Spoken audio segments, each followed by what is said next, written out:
Vlogging doesn't have to be complicated. At the end of the day, it's all about having a simple setup that just works. And the Insta360 Ace Pro 2 promises exactly that. So in this video, I'm putting it to the test. I'm going to talk about what I like, what I don't like, and also whether this is actually a vlogging camera you should be using in 2026. Now, I'm also filming this entire video on the Ace Pro 2 so that you can see how it performs in real world situations. And if you stick till the end, I'll also be sharing with you my go-to camera settings, as well as a few useful accessories that make the vlogging experience better. Now, to be fully transparent with you guys, Insta360 did send me this camera. I actually reached out to them because I was genuinely interested in this camera and told them that I wanted to make an honest review. So I'm super excited to talk about this camera, as I've been using it now for 3 weeks, and I can already say that this camera is a lot of fun to use. So why would you choose the Ace Pro 2 for vlogging? First up, it has a large screen that you can flip. So when I'm talking to the camera, I can actually see myself. And this is a really must-have for any vlogging camera, that you're able to see yourself while filming. Second is the image quality. I think it looks great, and I'm able to record up to 8K, but for my vlogs, I usually stick to 4K. And third is the great image stabilization. I don't need a gimbal. I can just film handheld and the videos look super smooth. Then we also have the built-in audio that you're listening to right now, which I'll get into later. Then there's the abundance of accessories that make the shooting process just so much more fun, as well as being able to be more creative with my shots. So let's now talk about audio. Right now you're listening to the Insta360 Mic Air that is connected to the Ace Pro 2 without needing a receiver. And this makes it really convenient. Once I turn it on, it connects directly to it. Now, another cool thing about using their mic is that I can trigger recording by just pressing the button once. And also it comes with noise reduction. So if you're filming in a loud environment, you can enable that. I usually add noise reduction in post. Now, for action type shots, like when I'm skiing, I prefer using the internal mic, which sounds surprisingly good. Man, look at the weather. It's awesome. And by the way, I'm using the internal mic on the Ace Pro 2. It also has a built-in windshield, by the way, and the audio shouldn't sound that bad. Usually with a wireless mic setup, you'd use the Insta360 Mic Air. But yeah, it requires an additional step. It mounts via the magnets, so not so good when you're skiing, as you could easily lose it. And I used to snowboard before, but I switched to skiing just to try something different. And I got these skis from my girlfriend on my birthday. Now let me know what you guys think of the internal audio. It should sound pretty good. So we're now going to compare the internal mic with the Insta360 Mic Air. So right now you're listening to the Mic Air, and this is how it sounds like. I'm also going to enable noise reduction so that you can hear that as well. Now noise reduction is enabled, and this is how it sounds like. I'm going to disable it.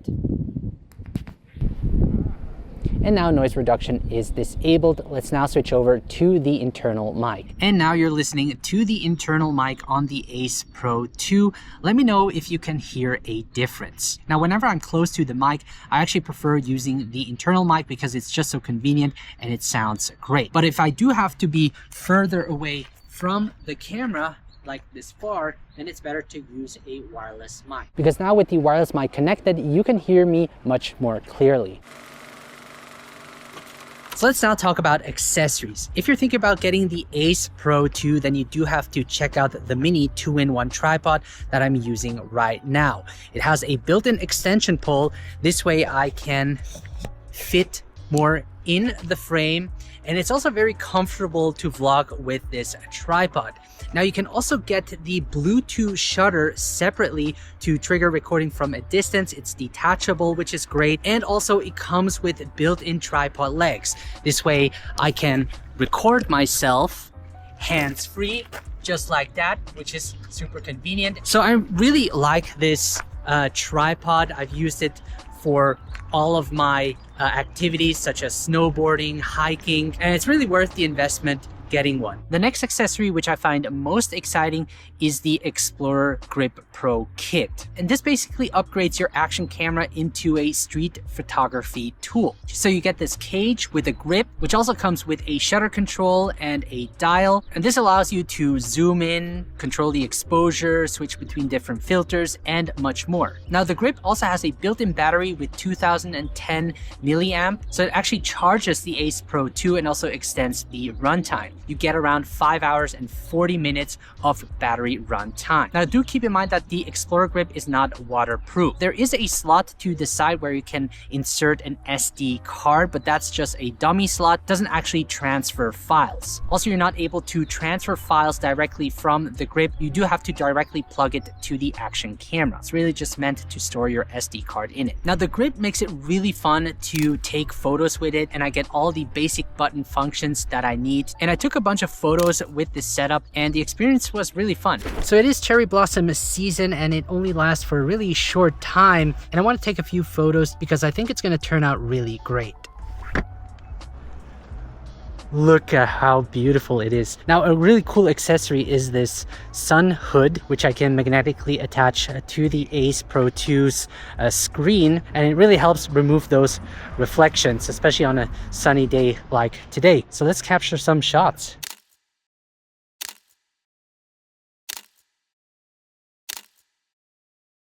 Now, another really cool accessory that pairs well with the Explorer Grip is the pocket printer, which is super portable and compact and allows you to print those photos that you've taken. Now, the setup is really simple. I can connect it via Bluetooth and I'm ready to go. And then I can go through my pictures, and the ones I like, I can then start printing. Now, the printing time does take a bit long, around 1 minute, but I still find it cool that you're able to print a photo on location and really hold that photo physically in your hand. I just find it special to have something in your hand rather than just taking a photo with your phone and, saving it into your Photos app. The next accessory I want to show you is the FOMO Power Neck Mount, which doubles as a power bank. It has 4,800 milliamp of power for continuous first-person view shooting. Now I can simply remove this part over here, put it around my neck. Now you can see I can mount the Action Pro 2 over here and then plug this to the side to extend the recording time. So we're going to go for a little drive so that you can see how it would look like mounting the Ace Pro 2 onto this neck mount. All right, so this is how it looks like, guys.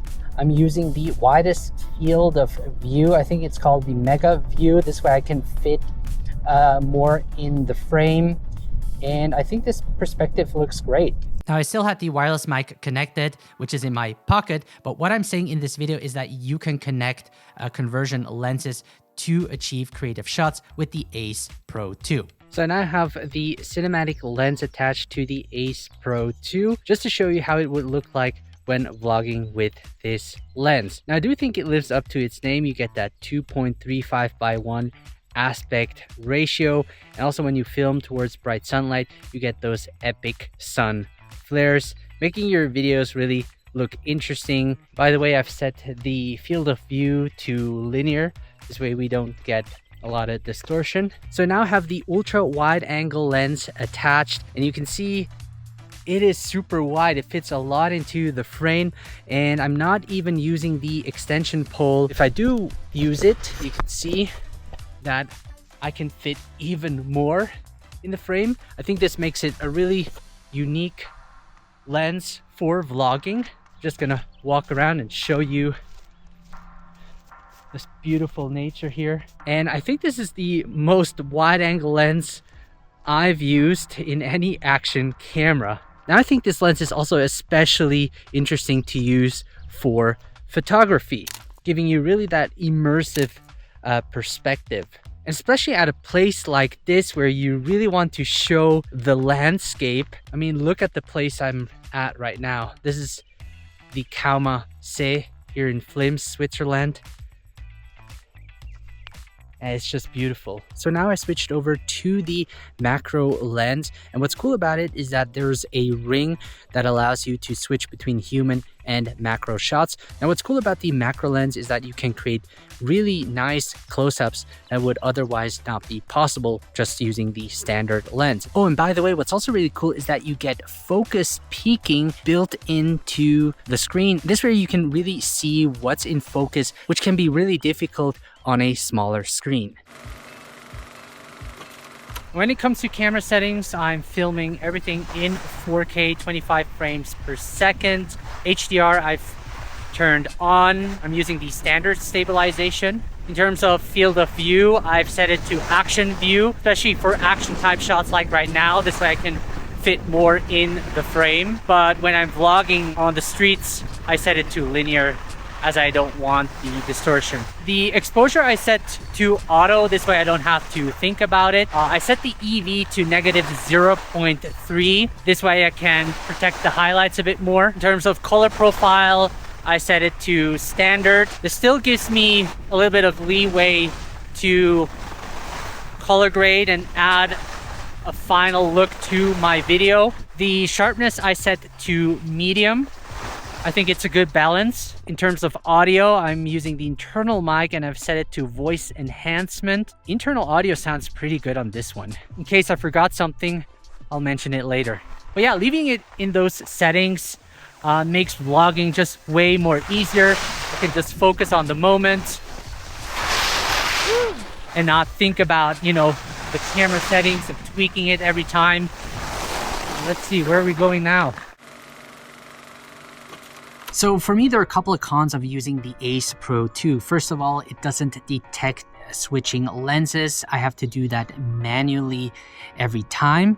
And sometimes I even forget I've switched lenses. Second is the processing time it takes for the photo or video to be written onto the SD card. So there's always some buffer time that I have to wait until I can continue shooting. Number 3 is the flip out screen. Even though I like that I'm able to see myself and the screen is big enough, it is an additional step. So whenever I'm filming myself, I do need to flip the screen, and if I'm filming B-roll, then I have to flip the screen back. Then last is the weak battery compared to other action cameras. However, combining it with the Explorer grip, you get a much longer runtime, but just with the camera itself, it is shorter compared to other action cameras.